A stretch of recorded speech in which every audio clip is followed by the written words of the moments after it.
to the truth, no matter how painful it might be, and no BS. Citizen Smith, Citizen Smith, Citizen Smith. Here's a man who would not take it anymore. A man who stood up against the scum, the dogs, the filth. Here is someone who stood up. It's time for Citizen Smith. How are you today? Good morning on Friday, August 20th. Kind of like to look back on the week in this show and touch upon some stories or issues that I've been looking to talk about. But sometimes a story pops up at the last minute and you got to talk about that. I have my movie review today too.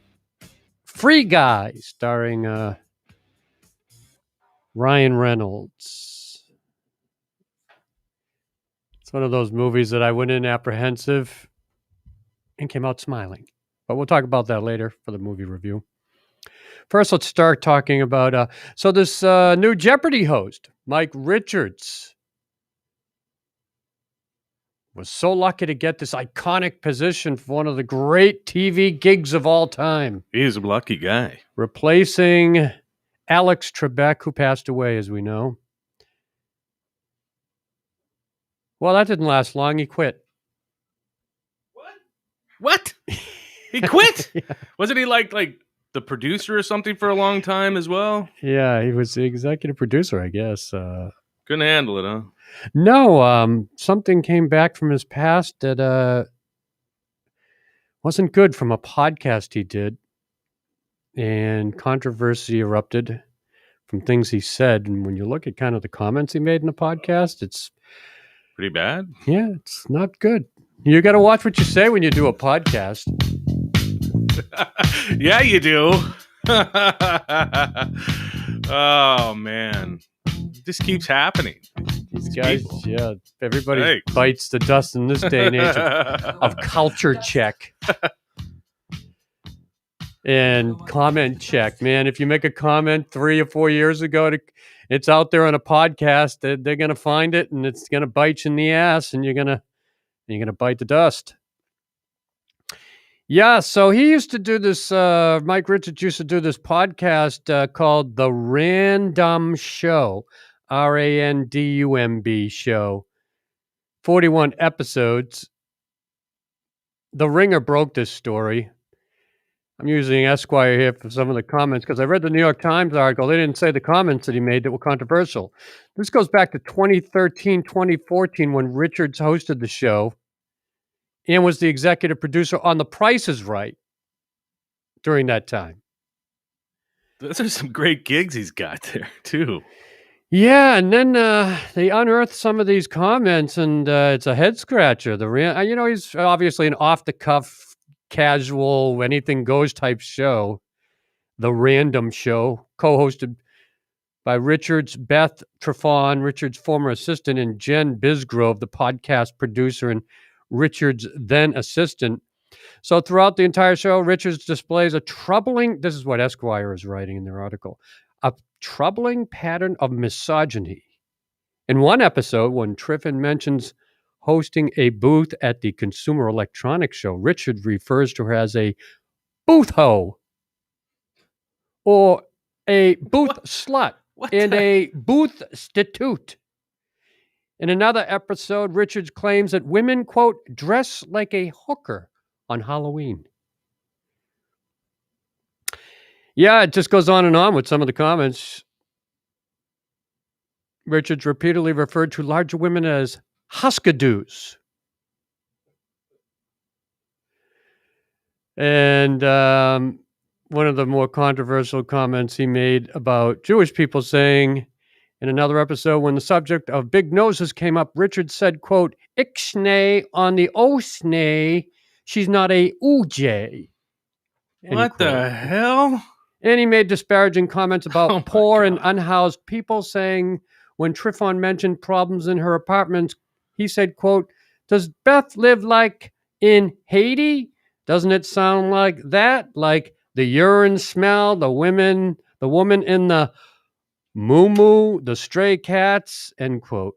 And when Triffin mentioned giving $1 to an unhoused woman, Richards remarked, quote, That's the sound of America going down the toilet, end quote. And there you go. You get an idea of some of the Oh types my of God. comments and that drove him to quit the Jeopardy job.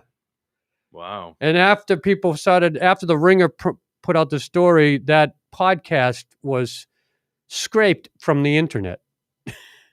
It had been sitting there all this time. I don't know. What do you make of that? I don't understand. No vetting went on when they hired this guy, his show was out there all this time and nobody knew about it. And he didn't. Why did he leave it online? Why was it out there? Why didn't they take it offline if they thought it was going to cause trouble? I didn't listen to the show. I'm not familiar with it. Is this a question you're asking me? Do I have time to answer? Is this Final Jeopardy? Why didn't they vet this guy better? How did he end up getting the gig? And then they finally unearthed it. Let me think about it for a second here. Okay? I'm writing it all down here. Very good. Well, anyway, the search is on again for a Jeopardy host. Yeah. And the lesson to be learned is anything you say can and will be held against you in the court of public opinion doing a podcast. Well, this opens the door for what's her name from Big Bang Theory and Blossom, Mayim Blaine. I can never pronounce her name. Mayim Blainick. I mean, she's a neural brain surgeon in real life, and she's very smart, and she's hosting all the college tournament Jeopardies. Who? I can't pronounce her name. She's from the Big Bang Theory. She played Amy Farrah Fowler. Oh, yes, and she's actually a neuroscience. Real brain neurosurgeon, scientist. Neuroscientist, yeah, which an actor. Yeah, I'm is pretty really sure they won't find neuroscientist. any sexual harassment or bad comments in her past. Probably not. I thought they were going to do a co-host situation. I was hoping Aaron Rodgers would leave football and then he'd go do Jeopardy. Please. He was good. He was funny. Come on. Yeah, you know. I can't it's all see over Aaron for Green Bay. Rodgers It's all over as for Green Bay. the... It's all over. All right, so there you go. That was the big story today, the shocking turnaround of the Jeopardy host search is on again, and interesting. Well, I tell you, when you do a podcast, though, you really, I put myself out there. We do this thing live. There's lots of past episodes of Citizen Smith. They could go and listen to all of your shows. Yeah, I know. All 132. Some woman said to me the other day that was helping me with my Tasty Good PDX. She was at the bar and I was tasting a burger for Tasty Good PDX Burger Week. It's not going to be on today, right? We're going to put that out. It'll be on. So she was, "Oh, you're very brave to do this because I thought about doing something, but I don't want people to see me, and you got to be on the internet, and that's very courageous of you." And I'm thinking to myself, maybe she's right. It is a little brave to put your ass out there every week. Yes, it is, especially in this town. I try to do a truthful, honest, ethical, funny show, but one that doesn't offend. But sometimes you can cross over that line, but I certainly wouldn't talk the way Richards did. That just seems kind of, I just wouldn't be rude. I don't want to be rude. I'm not out to be rude. I want to be respectful. There's a fine line between being funny and rude and offensive in this day and age. I mean, if you're on stand-up on stage, you have to watch yourself there today as well. That's just the day and age we live in. If you want to be a public figure, you want to be out there, you got to be careful. Sometimes you're going to overstep the boundaries if you try for humor. But for the most part, if I'm speaking from a position of opinion that I think is truthful, then there shouldn't be a problem. I mean, you try to apply critical thinking in a respectful way. And at the same time, you're trying to entertain and inform. That's the objective of most podcasts. I read that most successful podcasts in the world today are 57% funny. If you want a successful podcast, A, be funny. Or talk about murders. B, be entertaining and informative. People like, as they say, light podcast content more than any type. So doing an issue show like this, if you get too heavy, you're going to lose your audience. So you and I always try to incorporate some humor and wit and inform at the same time. That's the tricky ingredient while not offending. And as you said, in Portland, Oregon, that can easily happen in this culture correct society. I think the key word was there, try. Try what? Try to enlighten? Yeah. Try be light. Yeah. Okay, with that said, let's talk a little bit about vaccinations because I want to make sure everybody at the end of the week understands something about what's going on with the booster shot and its effectiveness and why we need it or why we don't need it, because there's some mixed messages going on out there. And vaccine effectiveness is waning a little bit in the Moderna and Pfizer shots, but in the Johnson & Johnson. The Centers for Disease Control and Prevention says they found studies that federal officials say provide evidence the booster shots for the Pfizer, BioNTech, and Moderna coronavirus vaccines would be needed in the coming months. But some experts are saying the research is not accurate enough and needs a little more time to be clarified before you start recommending booster shots for all Americans. Now, people with immune deficiencies, they're really the ones that are advocating for the booster shots after 8 months of getting the second shot of Moderna and Pfizer. However, this is what I find interesting. Some scientists are skeptical of the administration's new initiative. And I'm utilizing a New York Times article here because it was very well worded. They say, quote, these data support giving additional doses of vaccine to highly immune-compromised persons and nursing home residents, not to the general public, said Dr. Celine Gounder, an infectious disease specialist at Bellevue Hospital Center and a former advisor on the pandemic to the administration. So they're saying, some of these researchers, boosters are only warranted if the vaccines were failing to prevent hospitalizations of COVID. So, quote, feeling sick like a dog and laid up in bed, but not in the hospital with severe COVID, is not a good enough reason for a campaign of booster shots, said Dr. Gounder. Quote, we'll be better protected by vaccinating the unvaccinated here and around the world, end quote. And some people saying the third dose, it's unclear whether it will produce a robust immune response to the first two doses. So still some mixed messages out there about this booster. I don't think I would take it at this point. I want to see more information and facts. Now, if I'm immune compromised and I have issues like that, or I'm elderly, maybe I go for the booster. But right now, they're saying the effectiveness of our vaccines can go down to 55% against all infections, 80% against symptomatic infection, and 90% or higher against hospitalization. So they're saying, though the shots can wane and it's protecting you, you're still pretty good at 90% not going to the hospital. You'll get sick. You'll be tired, like your friend Justin in Fairbanks got it after the shots, and he was laid up in bed, but not needing hospitalization. 90% effective from keeping you out of the hospital, they're saying, right now. And 55% effective against all the potential infections of the coronavirus. 80% against asymptomatic infections. Got it? Those are the criteria there for what's going on and how long this thing can protect us. Now, what about after a year? We don't have that kind of number yet, that kind of data. So we'll see what it's like after a year. And this is also relevant to the Delta variant.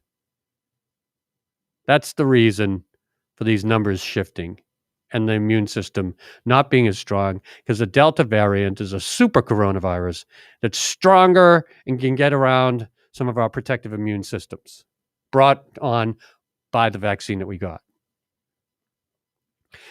Unfolding, what are you going to do? You got a crazy virus that nobody knows where and what's going on the next day. It changes every day, daily, it seems. And who knows when this next variant comes out, because it's coming. Oh, can you imagine? The Delta variant is like coronavirus on steroids. So if another variant evolves from this one and mutates and is even stronger, now we got a serious issue. We're going to see all the numbers I just quoted going down even further, probably. Man, there's only one way out. 90% or more fully vaccinated people in America. Herd immunity. It's the only way out. That's it. Otherwise, we're just going to keep wearing masks and being stuck in isolation until we can get to herd immunity. Are we ever going to get there? Are we going to get the general public to 90% plus? I want to see Multnomah County get there. Right now, we have 77%. Let's call it 80% fully vaccinated, 18 years and older, the key age group. Let's see us get to 90% and what happens. Will we then be able to take our masks off? Or is this just going to be something we have to wear every day until the whole country is immune? But I would like to see Multnomah get to 90. For some reason, we've been stuck at 77% for over a month. Now, I don't know if it's because the data isn't up to speed on our numbers. They also say there's a few percent that don't report where they got the shot. So I'm going to give us 80% here in Multnomah, 18 plus. Let's get to 90% in September. By the end of September, 90%. I think we can do it. Otherwise, we could be going to extremes again. And I'm so tired of wearing a mask. I put it on my face and I just can't even breathe. It feels so oppressive and cumbersome. And I just hate it over my face. I can't stand wearing it. And we could be like New Zealand, though.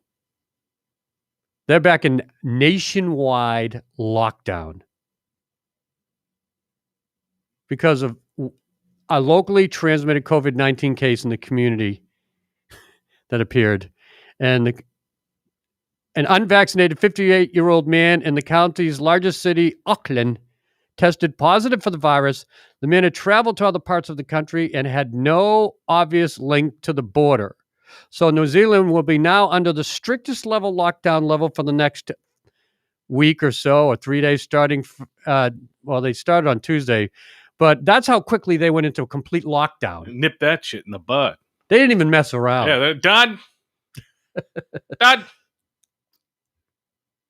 They said, quote, "We are one of the last countries in the world to have the Delta variant in our community," the Prime Minister, Jacinda Ardern, said.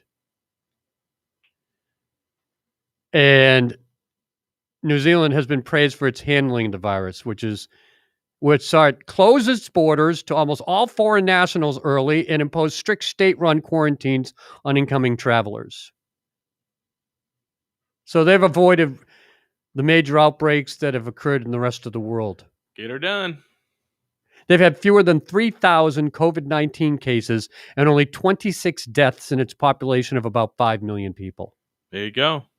Lock it down.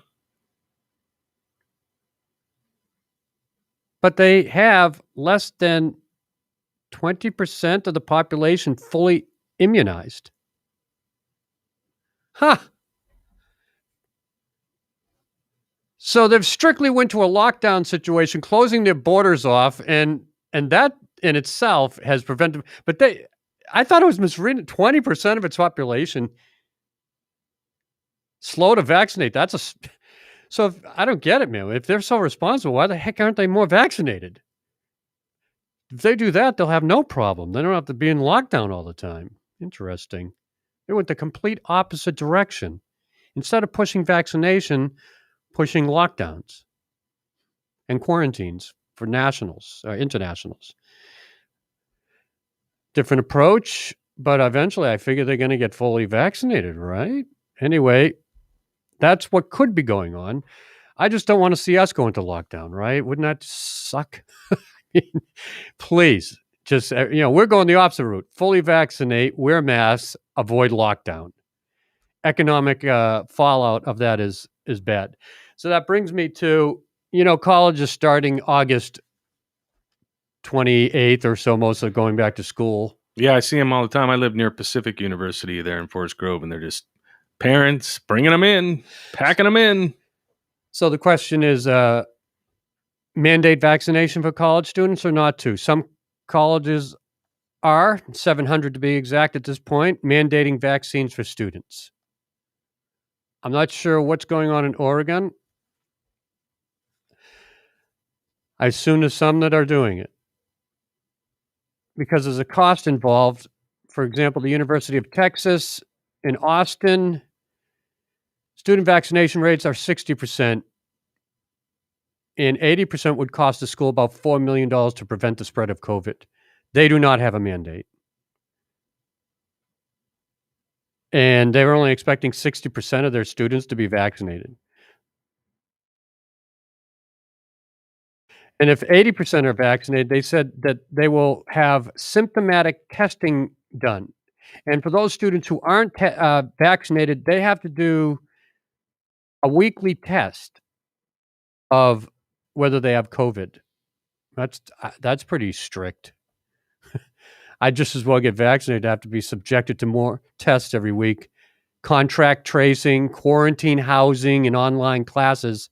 Those are things that students returning to the campus, if not vaccinated at this university, will have to go through. Easier to just say, hey, you know what? Mandate.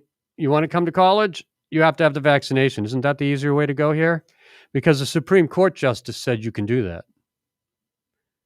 They rejected a request by a group of Indiana students who were seeking to block the school from enforcing the vaccine requirement. So, in schools like Indiana, they have 85% of the students vaccinated. 12 states, all led by Republicans, have prohibited schools from mandating vaccines, according to the National Academy of State Healthcare Policy. At Penn State, more than 1,200 faculty signed a petition asking for a vaccine mandate, and the faculty senate voted, quote, no confidence in the university's public health plan that recommends but doesn't mandate vaccines. I'm all in favor of the mandate. If you're going to be in a situation like college where you have to be in large classrooms, 40 or 50 students, living in dormitories, going to parties, social events, you got to be vaccinated. Otherwise, you're just inviting a breakout of the coronavirus Delta variant. Isn't it a no-brainer? Mandated vaccines for college students? You don't want to do it? Online. We'll offer your courses online, but stay out of the campus. Am I being too authoritarian in my approach? I agree with 700 schools and say mandate vaccines for students before you go back to college. And as a student and a generation of Z people who are less likely to get the vaccine because they don't think they need it because their immune systems are strong enough, I would have to say you are incorrect in doing and not getting the vaccine. And if I'm sitting next to another student and I'm in a class and I know they weren't vaccinated, at least have a mask on, please. Mandate masks if you're not going to mandate vaccines. Not easy to run a college today, and it's not easy to be a student, whether in high school or college. But that's the day and age we live in. Justin, what do you keep looking at? What's your concern? Nothing. Why are you looking at me? Because I just see you keep looking over there, and I'm wondering what just you're looking at. Ignore me. Ignore the It's man. hard to. It's Ignore hard the to. man behind the curtain. All right. I covered the vaccine. I covered everything. Last but not least, I just want to mention, which I'm surprised to read today, Amazon is opening up bricks and mortar stores more and more. I thought that their online was enough. Isn't being like the richest online Sometimes people store? want to go to the store and pick it up. I guess they got to open up some stores. 30,000 square feet. Some of these stores will be in California and Ohio because they want to go after the high-end shoppers because they can't sell like high-end fashion clothing online because people want to see and feel it. So this is what they're trying to do with their market share of bricks and mortars. I never thought about that. Well, that's the one last bastion they haven't conquered. High fashion purchases. They had a tough time breaking into high-end fashion. So they're going to try to introduce these bricks and mortar stores, I guess, targeting that. Jeopardy question. Music, please. Too late. Ding, dun, dun, What? dun, What? dun, Where are you going dun, with it? I'm trying to dun, figure out where you're going with dun, it. dun, dun, dun, dun. When did Amazon get founded and start its first online bookstore? What year was it?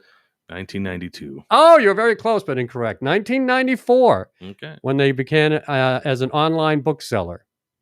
And when did they buy Whole Food Markets? 2002.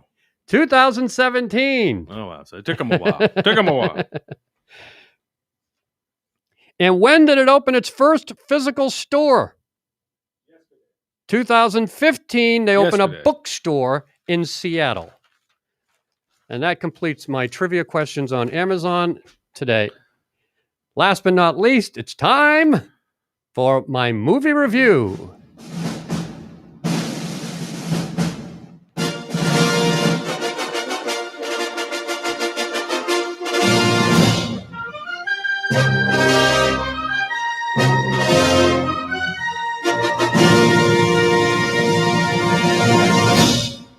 Free Guy, starring Ryan Reynolds. A bank teller discovers that he's actually an NPC insider of a brutal open world video game. Directed by Sean Levy, writers Matt Lieberman and Zach Penn. I mentioned them because this is really a smartly creative screenplay. I went in apprehensive, skeptical. That just be another stupid movie about a video game life. A person seems to come back to life in a video game. But it actually becomes quite creative. Excellent special effects, I must say. And the cast is very good. Jodie Connor, Taco, I can't remember. You all right there? Yeah, I need my glasses. I took them off. And temporary loss of memory. You okay? I need my glasses. Taika Waititi. This guy is really good, and I've never heard of him, but I think he's from Australia. His name is the craziest name, Taika Waititi, and he plays the crazy genius video game owner and designer, and he's excellent in the movie. I haven't seen him before, but he's funny. He's spot on with the character. And then we have Little Rel Howery. He's plays the buddy of Ryan Reynolds. Funny guy. Excellent supporting cast. And the movie takes a lot of twists and turns, and you're not quite sure where it's headed. It keeps your attention.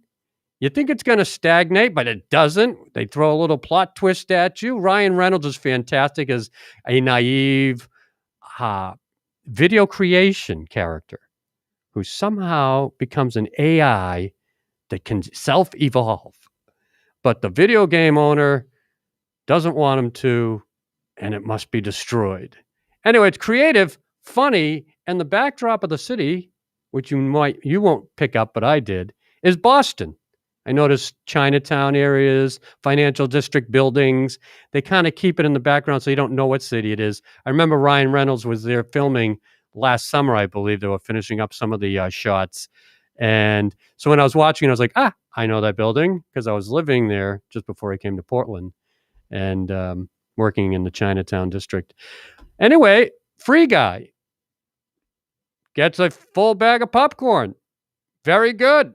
I recommend you go see it. And as I see all my movies, I do so at the best cinemas in Portland, Cinemark. I go to the Eastport Plaza, Century 16. Wonderful electric reclining seats, large and spacious.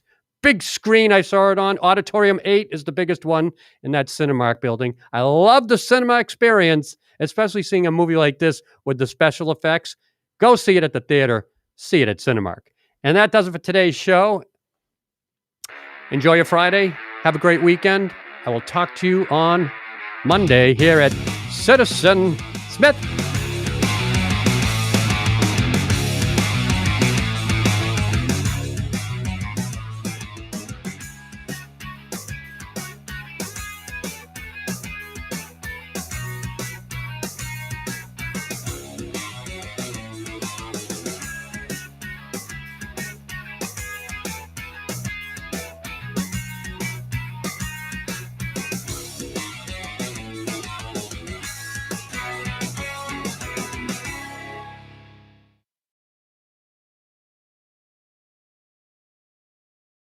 I'm Dave Dahl, creator of Dave's Killer Bread, a well-known, against-the-odds success story. To give back, we built a podcast studio called TalkCast PDX, a state-of-the-art facility to produce your own podcast. TalkCast PDX is a place where every opinion is accepted. If you've ever thought about it, do it. Use your voice and make a difference at TalkCast PDX.